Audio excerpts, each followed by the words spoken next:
Welcome to episode 118 of I Thought I Knew How, a podcast about knitting and life and all sorts. I'm your host, Anne Frost, and this episode was recorded on June 24th, 2024. Boy, howdy, do I have an interview for you today. Patty Lyons has a new book coming out in October, and we sat down the other day to have a chat about it. It was a great time, and I'm really happy to be sharing it with you. Let's get started. I do not have a lot to update you on today, so I'm not going to pretend that I do. Let's just get right to the interview. Patty Lyons, who I feel is someone who epitomizes the phrase, a woman who needs no introduction, has a companion workbook for her knitting bag of tricks coming out in a few months' time. Pre-orders are now open on Amazon, but I would suggest you listen all the way to the end of the episode and decide how you want to place your order once you've heard what Patty has to say. Patty has been teaching knitting in person at Vogue Knitting Live, retreats and events around the world, through her Ask Patty column on Modern Daily Knitting, online, and in print. She does an excellent job helping knitters understand why knitting works the way it does. Her knitting bag of tricks came out in 2022 and has stayed at or near the top of the Amazon knitting charts since then. The official workbook is coming out October 1st and is designed to help us work through her tricks, noticing the differences they make to our knitting. You'll hear me say it in the interview, but this is what I was hoping the Master Hand Knitter program would be like way back when I started it. Grab your knitting and enjoy this talk with Patty Lyons. Patty, welcome to the show. Thank you. I know a lot of people know who you are already. And they have, rightly so, this conception of you as a really talented knitting teacher and designer. But I would like to go back in time and ask you how you got started knitting, first of all, and how you became a knitting teacher. It was a long and winding road. So I'm here for it. I stopped and started, like a lot of people do. Like a lot of people, I learned to knit when I was a kid. My grandmother taught me. I probably did a couple of knit two, purl two scarves, and then you kind of put it away with other toys of childhood, and I proceeded along my merry way. I'm always really jealous when I meet like a teenager who's been knitting nonstop since she was a kid. Because I think, oh my God, you're going to be so awesome by the time you're my age. But I put it away. And I didn't pick up knitting again until 2001, so 23 years ago. And I was working on Broadway at the time on a show called 42nd Street, and I was the stage manager. And tons of people on Broadway knit. There's a lot of hurry up and wait, particularly during tech. So a lot of hair and wardrobe people knit, a lot of actors do. It's very crafty, so crafty that they used to have, and I hope it's coming back, the Broadway flea market, which was a fundraiser for Broadway Cares Equity Fights AIDS, where everyone sold their finished goods. So, oh, that's fabulous. Yeah, a lot of everything, macrame, you name it. When hair and wardrobe comes up to the deck, which is backstage, for a quick change, usually in a show, they do their quick change, they go back down to their office. But 42nd Street, the quick changes were so fast. There were so many boom, boom, boom right in a row. They didn't have time to go back downstairs. So they just hung out on the deck. And a lot of hair and wardrobe people, then they wear aprons where they keep all their tools. And I remember people would pull out their knitting, to kill time between the quick changes once they set theirs up. And this was back in the age of the sock. I mean, the age of the sock never went away. It never went away. People are always knitting socks. But remember the early, what do we call them? The early aughts? Yeah, where it was a hardcore obsession for people at that point. Yeah, this was 2001, hardcore. And I remember Jean-Jacques, who was the assistant hair supervisor. He was really into knitting. And I sort of thought, oh, that'd be fun. Maybe I'll do that. And he gave me a bunch of yarn. He gave me some old needles. And there wasn't really YouTube. Right. No, there wasn't YouTube at all. YouTube didn't exist. There were knitting blogs, but those were long form journaling blogs. So the sort of how-to stuff didn't exist. So first of all, my hands remembered the purl from my grandma, but I looked up the knit in a book, and it's still pictures and everything. Well, my grandmother must have been an Eastern knitter, which means Okay. you construct your stitches differently. You wrap your yarn exactly opposite from a Western knitter. Mhm. Wraps over for the knit, under for the purl. The leading leg, the leg that sits closest to the tip of the needle, sits in the back. So I didn't know anything about the construction of the stitches or the anatomy of the stitches, everything that I'm kind of known for. So I was twisting every other row. And John Jack looked at my knitting and said, "Oh, that's really interesting. What stitch is that?" I said, "It's the knit stitch." He said, "No, it's not." So that's when I learned I was twisting all my stitches. And I got really into it. I started knitting every day, just like every knitter, but I didn't know, there was no one really to help me. So I remember the Mhm. first place I went to buy yarn was in the fabric district in the 30s. And there was like a little yarn department in the back. And I just picked out pretty colors. So it was fingering weight yarn. I thought I'd make my first scarf. It was fingering weight Uh-huh. yarn. And I said, "Oh, what needles do I need for this?" So they sold me, teeny tiny needles. And I didn't know that that was not what you would do.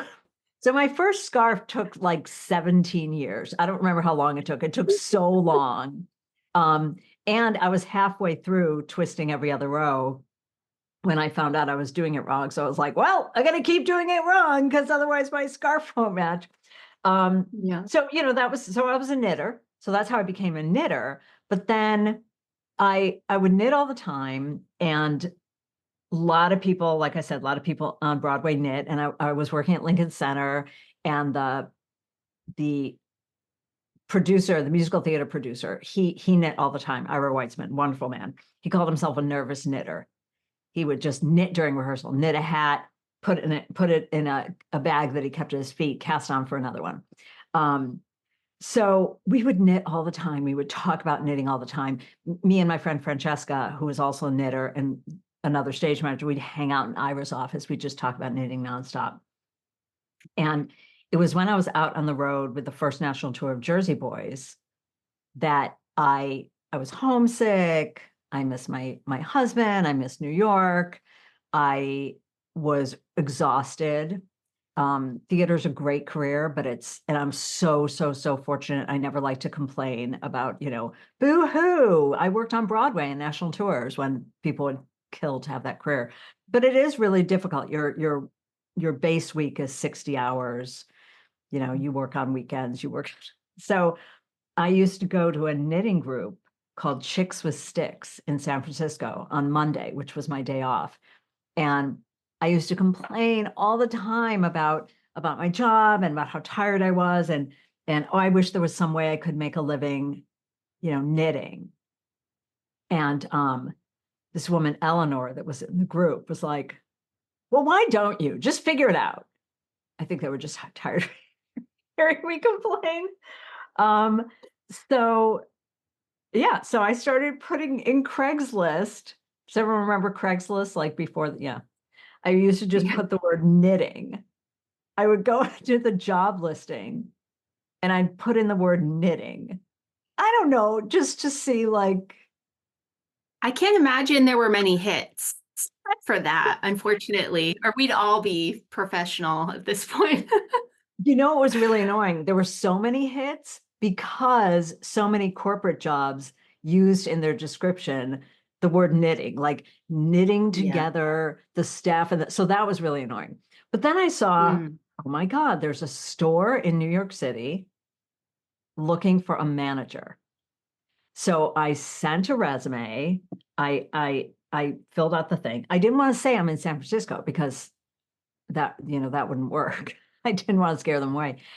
The owner emailed me back and said, "Well, I can't meet with you this week because I'm at a business conference in San Francisco." Get out. I know. It was insane. That's So I meant said, to be. "Well, I'm actually here. So anyway, I ran a yarn store that I was considering buying because I thought, oh, I'll sit around and knit all day. No, you so don't. You don't knit a stitch. Be nice to your local yarn store. They are the hardest working people in the Yeah, world.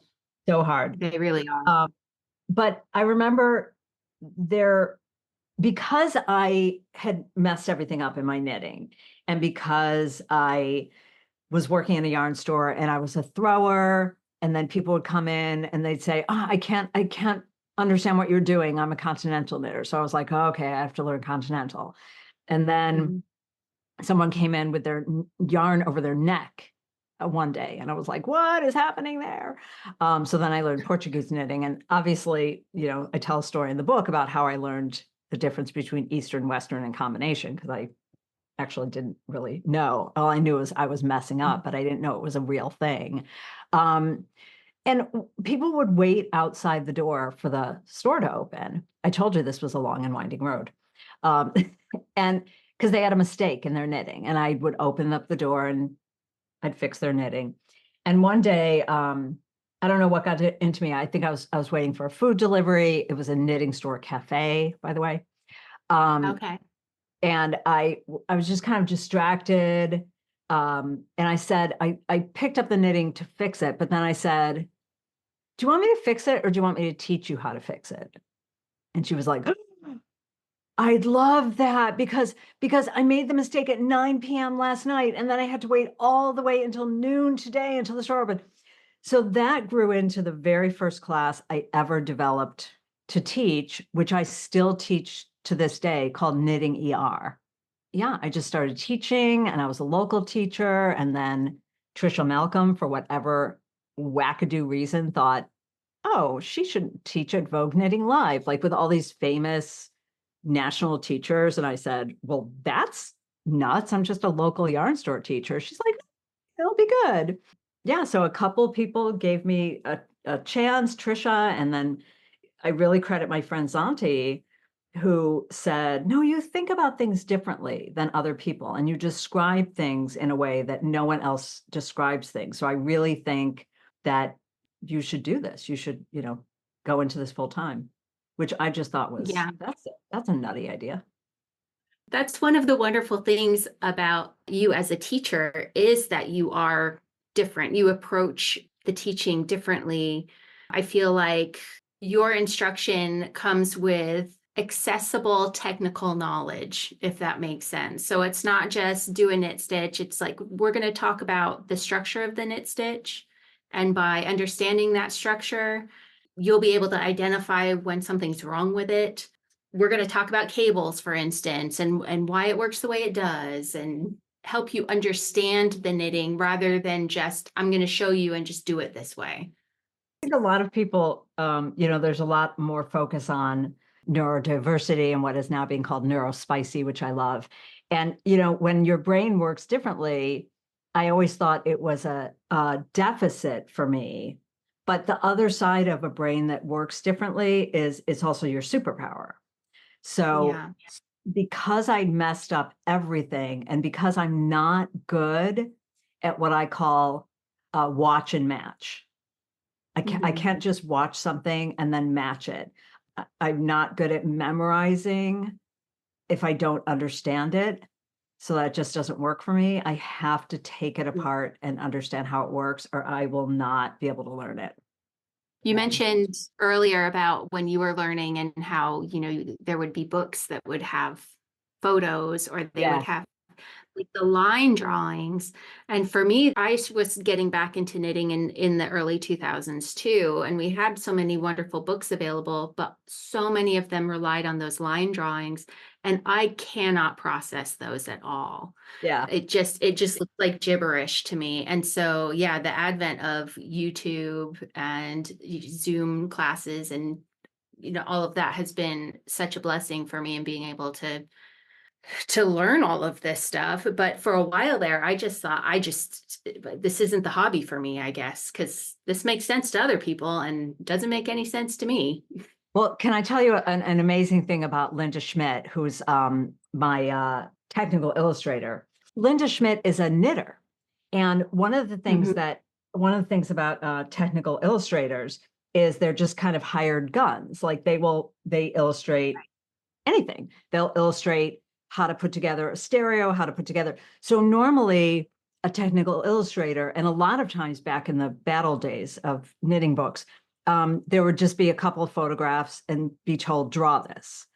A joke that Linda and I used to have was you'd have these line drawings with a million arrows, and it was a line drawing of, say, something simple like a long tail cast on.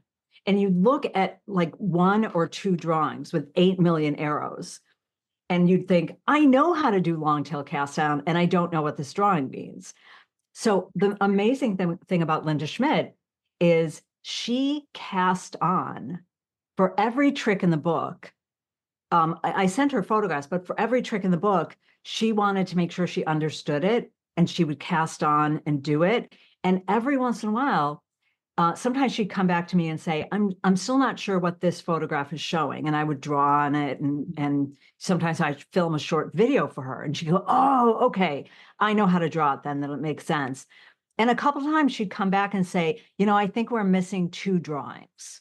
We need a couple more drawings to get us from this step to this step.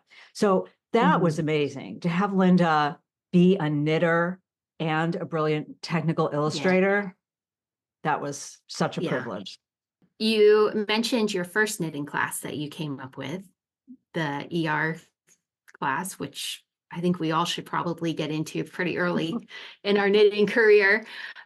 But you have quite a list of classes developed now. How do you decide it's time? It's time to do a new one. There's a need for this other topic. When does that click in your brain? Well, so first of all, there's this insatiable appetite for new classes. So a lot of Mhm. times I have to fight against a show like Vogue saying I need new classes. I have to fight against just putting together new for the sake of new. So I won't do a class until I feel like I have something specific to say about it. And that's just my Mhm. own, I don't know, maybe ego, or maybe more that I feel I don't have the self-confidence that why would anyone want to take a fill in the blank class from me when they could take it from this person. So like there were a Mhm. couple topics, like the one that I still say no to when people ask, oh, would you do this class, is double knitting. Because to me, I say, I, take a Lucy Neepy class. Honestly, Mhm. there's nobody. I could not come up with any ways to describe double knitting or teach double knitting better than Lucy does. She's just brilliant. And brioche, people used to ask me to teach brioche, and it wasn't until I felt like, okay, I have my own angle on this. I know why I have failed at learning it. And I Mhm. knew what finally was a breakthrough for me. Now I know how to teach it in a way where other people who say, I've tried brioche a million times and I screw it up. I'm like, try it with me, because I did it. I screwed it up constantly too. I'm with you. And I feel like I have something new to say.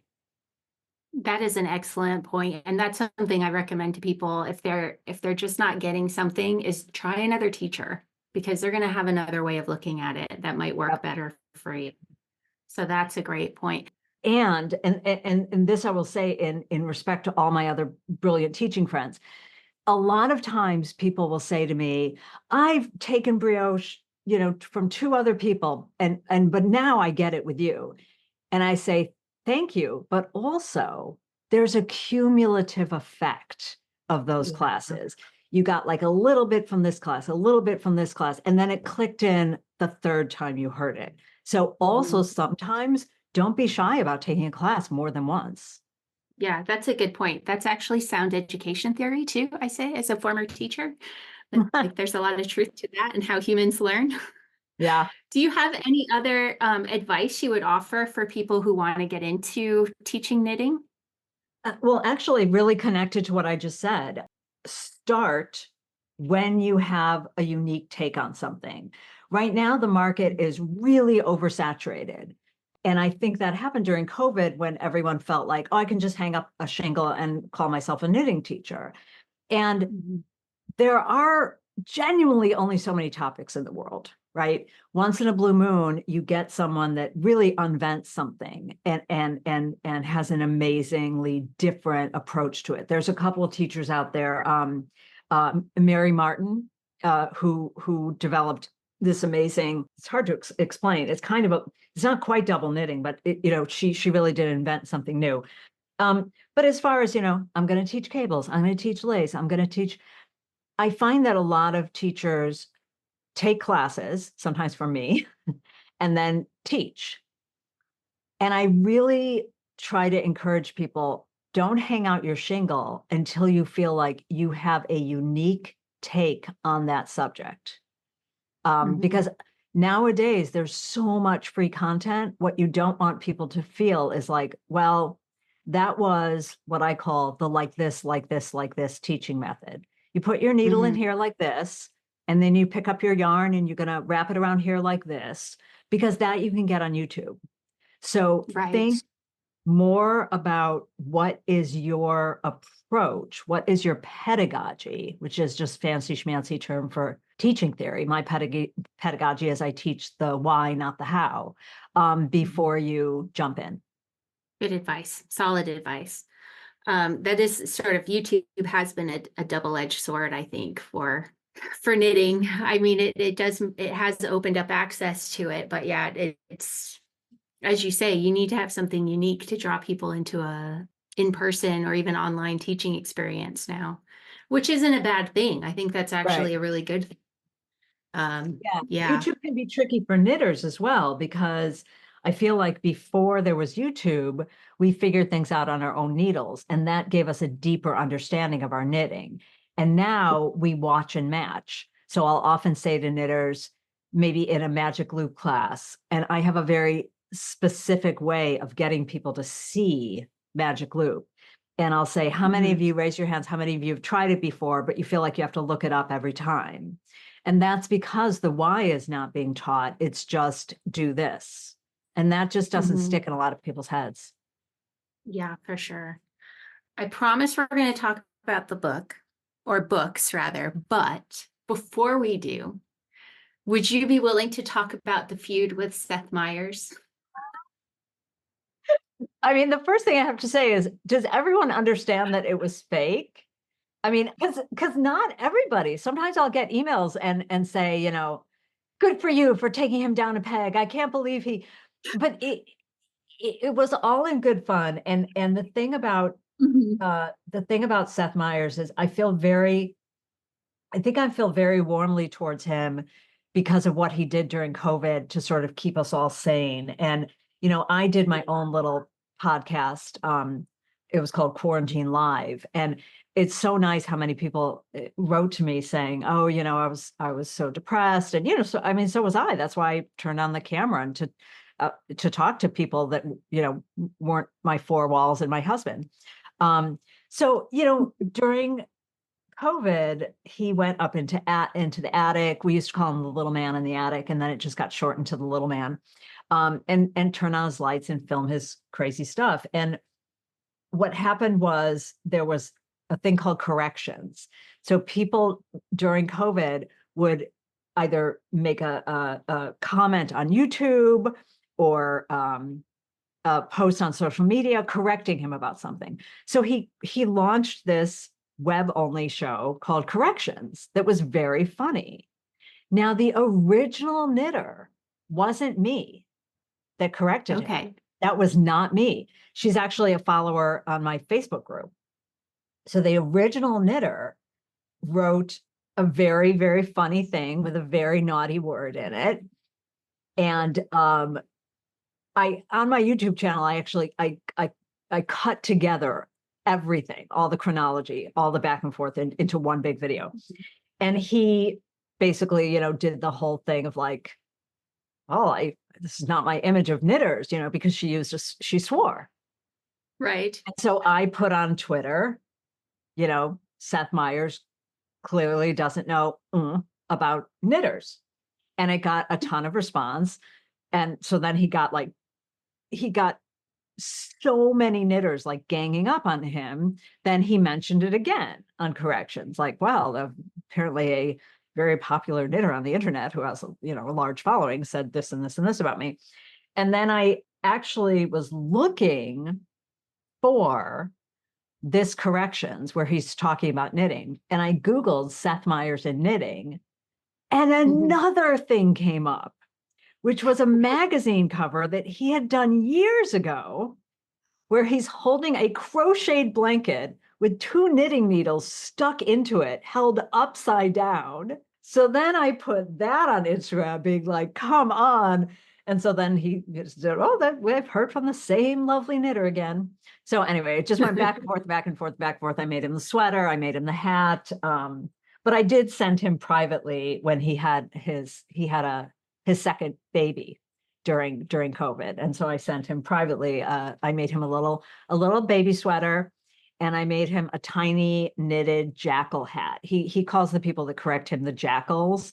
So I made her a tiny knitted cap with big jackal ears to say, Oh. you know, you've had 2 boys before, but now you have a girl. So now you have a jackal in your house.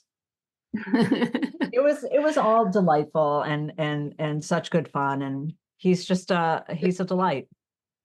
It really was. It was a lot of fun to witness it all unfolding and sort of watch the corrections and just be like, is it going to come up this time? Like what, just watching for the next installment of what the correction from the knitters. Yeah. It was wild how long it lasted. I think the whole thing back and forth from beginning to end was like 8 months.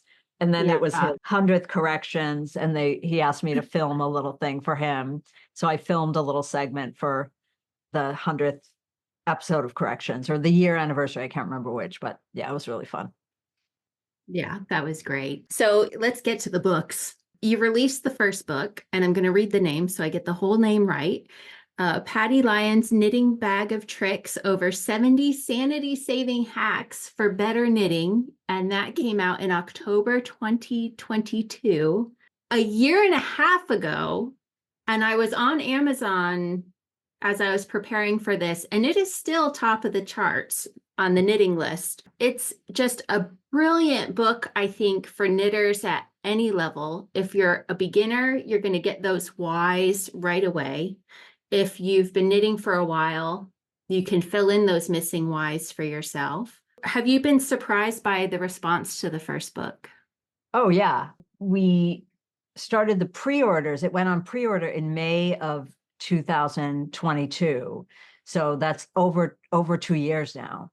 And it shot to #1, and then it has stayed pretty consistently in the top 5 for 2 years, which is amazing to me. But I think it's because there are more self-taught knitters out there than, people that take a lot of classes and then they're really good. And so I think people do respond to the fact that I honestly said, like, I fail hard, so you don't have to. I mean, I've made a mess of everything in my knitting and, live to tell the tale. So I think it really speaks to people. And I was amazed that it's been translated into German, Japanese, Korean. In Germany, they've already commissioned the second book. And Japan, it was a big deal because my publisher told me that it's very hard to get anything translated to do a co-edition of anything in Japan, because they're such skilled knitters. They're such highly skilled knitters that any American pattern book, they're going to already have a million pattern books, even more involved. But the Japanese knitter is highly technical. They're very, very skilled knitters. So they were interested in the tricks. Oh, that's wonderful. Yeah. I imagine that in the last year and a half that this has been in knitters' hands, you've gotten quite a bit of feedback. Are there any sort of reoccurring aha moments that you hear quite a bit from your readers? A lot. First of all, I'm so grateful to everyone that takes the time to email. I can't believe sometimes it's just a short email, but sometimes it's a very, very long email, and it's very moving. So everyone has shared individual tricks. But I think as far as reoccurring, I would say it's chapter one. I would say it's people saying, I never understood the anatomy of my stitches. I never understood why I would mess things up. I never thought of the direction you wrap your yarn affects your future, where you put your needle affects your now. So I think it's the fundamentals of how this thing is built that Mhm. speaks to everyone, whether you're a beginner or advanced, because once no matter how advanced you are, I just taught last weekend at Fiberspace, and I had some knitters that had been knitting for 60 years. But when they would make a mistake, they didn't really know why or what happened and how to fix it. So I think everybody benefits, particularly when you're learning something new, like brioche or double knitting or Estonian lace. In cooking school, you can't make a souffle until you've mastered the perfect omelet. You're not allowed to move on in cooking school. But for knitters, we just love yarn so much. We learn the knit, the purl, cast on, bind off, and then we're like brioche, double knitting, and off we go. So yeah, I think that's by far the most common aha moment is just thinking about what built the stitch. I know that was a big improvement for my own knitting, was understanding the different ways to make a knit stitch, because I was terrible at rowing out. And I would go into yarn stores and I would see sample sweaters where the sample sweater was rowed out. So meaning one row is the Sure. right size and the next row is too big, it's bigger. Right. And so I was like, well, they're doing it too, so they can't tell me what's going wrong with it, you know? And yeah, it took me ages to figure that out, but now I'm a combination knitter, so I make my pearls the Eastern way, and that was it. Like, it evened it out, but I was in libraries and, YouTube videos, and it took me ages to figure out what was going on with that. Yeah, the understanding of those basics, that is so important, as you say, before you move on to those harder things, I think. Is there anything beyond those basics where, if you had the power to just mentally convey the information to every knitter out there, that you would, if you had that opportunity to just teach all the knitters something or give them a sense or an idea, what would you convey to them? The measuring cup.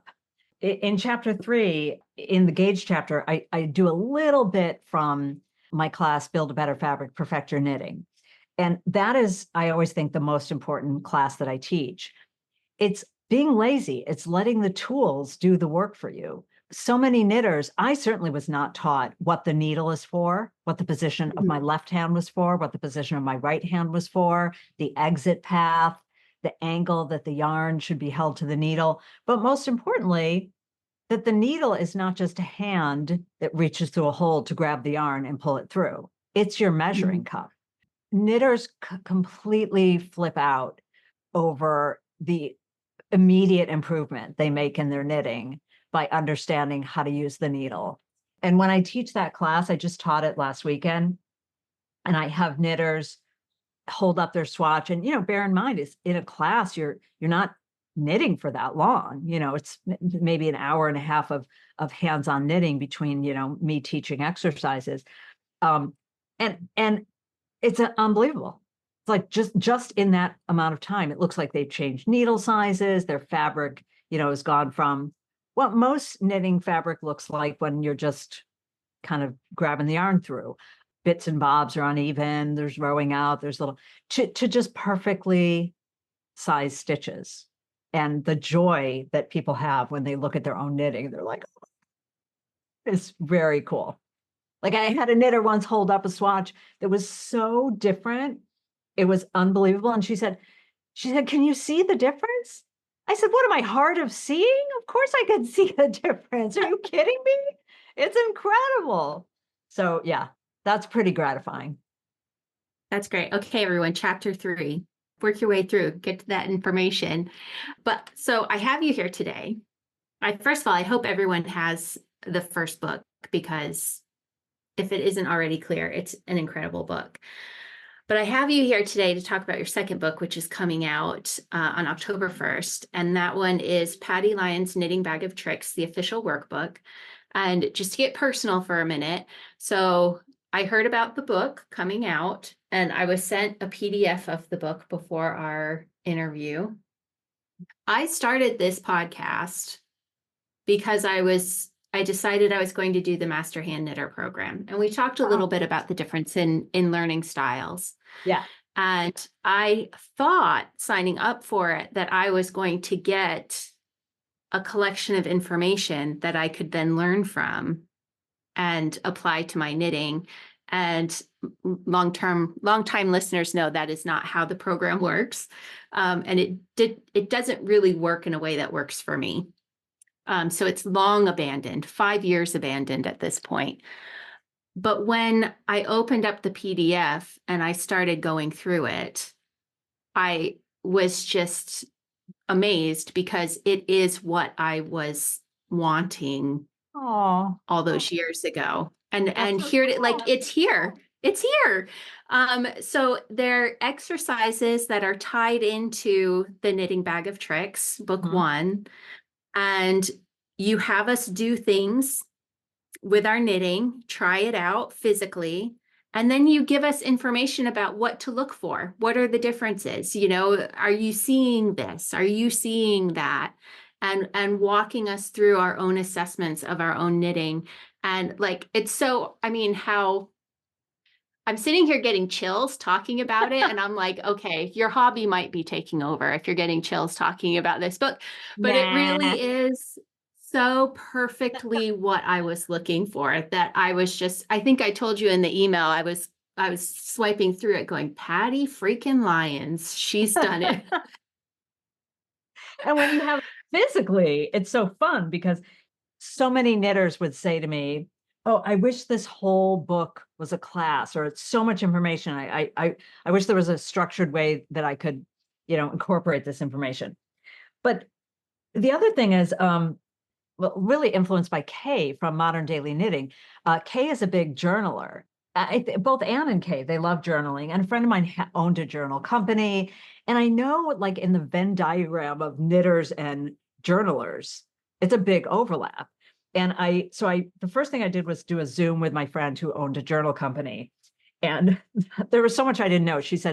The first thing she said was, "Is it a journal, a planner, or a workbook?" And I said, I those are 3 different things? She's like, "Yes, talk to me about what you're doing." So I talked to her about what I wanted to do, and she said, "Okay, that's a workbook." It's like, okay, that's good to know." But it's about taking a deep dive into your own knitting. So you said, I say what you should be observing, but it's really that I prompt you with questions of what you're observing. And you write your swatch observation. There's fill in the blanks. There's places for you to journal. There's places for you to take pictures and put your little swatches in. I just got my little portable printer because that's what inspired. Because again, I talked to my journaler friends. All the journalers have this. So you take a photo with your iPhone and then it gets sent directly to this little printer, and out comes a little 2 by 3 inch photo sticker that you Like a stick sticker. right Yeah, in. yeah. So you can stick, pictures of your swatches, of your projects. And the hardest thing was building it was laying out every trick in the book because I wanted to make sure every single one was covered, and figuring out how to connect them with the swatches. Like, okay, swatch number 1, we'll do this cast on, and then we'll do this and this and this, and put that aside. And then, so eventually you work through 13 swatches. But although 3 of them are just playing with yarn, 3 of them are my challenge of play with 3 different fibers. But it works through all of the tricks. And then there's new drawings by Franklin, which Franklin Habit. I love his drawings. And 8 pages of stickers, really fun stickers that we have the knit emojis that Franklin designed. They're like emojis, but balls of yarn, like exploding ball of yarn head and confused ball of yarn. And then there's all sorts of quote stickers. The UFO sticker cracks me up. And then some other Franklin things like fight for the Y and you did it with his sheep and little badges. But I also wanted really practical things like favorite trick and don't forget and practice this, little arrows. And then it ends, the third section is your projects. So it's a challenge of a year of skill building. So the thought was to really just devote a year of picking projects where you're going to focus on different skills. That's kind of the throwdown challenge. And then there's pages for you to journal about each project. And really what I hope is that it's definitely fun to work by yourself, but I also thought this would be great for guilds, for a group of friends, but also for yarn stores. So I really wanted to create something, having run a yarn store and know it's really hard to constantly come up with programming. So what I've developed for yarn stores is a 4, 6, or 8 week technique-along program that they can run. So they bundle the book and the workbook. Then I've also got all these, fun tools that they could get, like washi tape and colored pencils and the stitch markers that are the knitmojis that are adorable. But then they can have a class where a group comes together once a week to work through the exercises. And then at the end, it's like, okay, let's pick out your yarn for your first skill building project.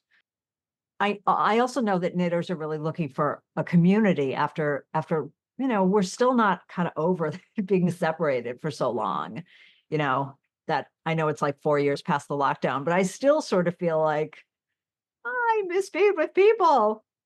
I love that yarn store tie-in that you've come up with for this. I think that's brilliant. So any listeners out there who your local yarn store doesn't start this up themselves, maybe prompt them along for this.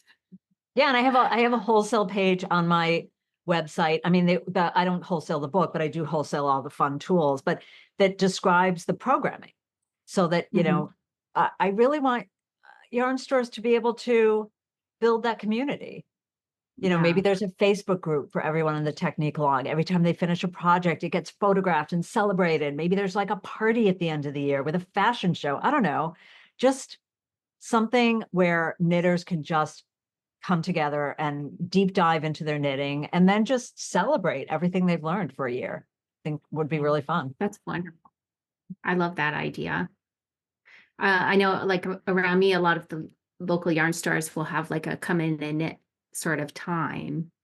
And it always feels different when everyone decides, okay, we're all going to knit this sweater together. Yeah. It adds a little something. So to have, this can be that sort of experience where everybody's going to go through this learning process together and encourage one another. I love that. Yeah. So October 1st is when it releases, but the pre-orders are already open on Amazon for people. Yeah, and I'm launching my pre-order campaign probably in a couple weeks, where like for the book, I did a pre-order campaign where if you have already ordered it from Amazon or Barnes & Noble, just save your receipt. And then you upload, a picture of your receipt, you fill out your form, and then you get goodies when the book comes out. So you'll get, we designed a poster that is like a calendar, like a 12-month skill building calendar. So it's a really fun poster. Then you're going to get invited. Can I just say, I love a fill in the dot poster or a track your progress poster like that. You've pushed my buttons right there. I am in. And then of course you have the stickers, right? So you can put your knitmoji stickers on. And then I'll have a Zoom party. I'm trying to remember what some of the other goodies. Well, then I'll do a discount code for the gifts because there'll be bundles where someone could buy the book and the gifts together and then it comes discounted. I didn't want someone to miss out on that if they'd already pre-ordered the book. And then you can also pre-order it from me and they come autographed. Oh, the other thing, if you ordered it from Amazon or Barnes and Noble or someplace else, you get an autographed sticker. So you'll get a book plate that you can put inside your front cover where that's autographed, because the front page is already filled because it's your ownership page, because that's a journal thing. And it's a sheep that Franklin drew. And the sheep is saying, you can knit anything. And it says, color me in with cables, lace, bright colors, stranded knitting, let your imagination fly. So lots to color in, which I thought was fun. Yeah, so we'll do a pre-order campaign and people get their goodies, and then we'll have a Zoom party and it'll be fun.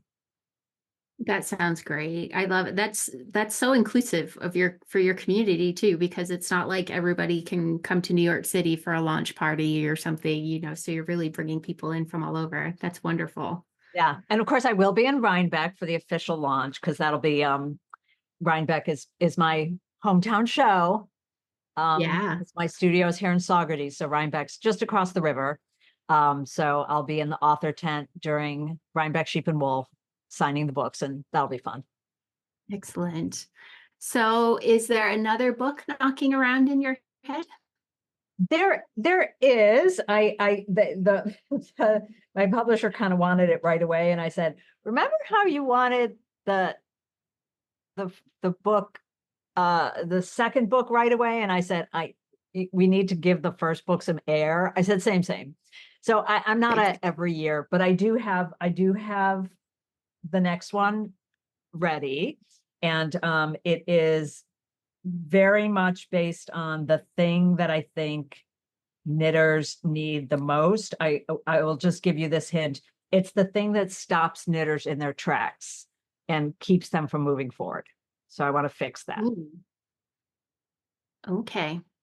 Everybody Can't think about that. Can't tell you more. You'll have to Yeah, wait. But I'm not going to start working on it right away, because I'm in the process of selling my apartment and moving, and we have and the travel schedule is nuts for 2025, because I'm doing a hiking trip in Colorado in August, and that one's sold out, and then a knitting trip to Scotland in September, and that one's sold out. But then I'm doing a Vogue knitting retreat in Oregon in September, October, I forgot, but that's got a couple spaces left. And then in February, we're going to Madrid. I'm doing a knitting trip to Madrid to do the Love Yarn Festival in Madrid. And that one's got 10 spots left. Great. So there's lots of opportunities still available for people to learn from you this year. Are you doing any teaching closer to home too? Will you be teaching at Rhinebeck or? Well, I don't teach at Rhinebeck because I'll be in the author's tent the whole time, but Vogue Knitting Live, I always teach at. So that's, and I have 2 new classes that I have to get finished writing. So that'll be in January. And then I do have a lot of virtual classes coming up. So I teach not only on my own platform, but I'll teach virtually for yarn stores. So I have, I'm doing Build a Better Fabric, which is the class I was saying is like the most important class I teach. I'm doing that for a yarn store, Yarn Fun. That's coming up. That's on my event page. Yeah, I'm around, not just out of the country. I will put a link to your events page in the show notes for people if they want to just hop over from there, so they can see what's still available for them. But how can people keep up to date with what you are doing? How do you prefer that they follow you? Well, the easiest way, I mean, for every channel has different, things. Instagram has the most kind of quick videos, and Instagram's more the peek into my life.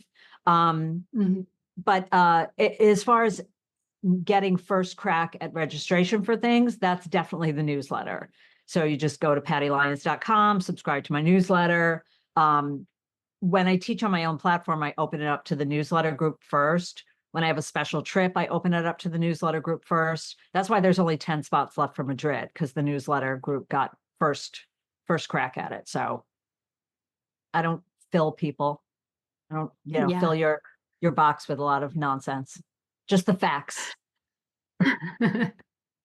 Excellent. Well, Patty, thank you so much for taking the time to speak to me and my listeners today, and good luck with the book launch. Thank you. Patty, thank you again for taking the time to share your story with me and my listeners, and for putting the work into creating a really valuable set of books for those who want to understand and improve their knitting. Everybody, go over to pattylyons.com and get on her mailing list so you can get the information when it's time to pre-order directly from her.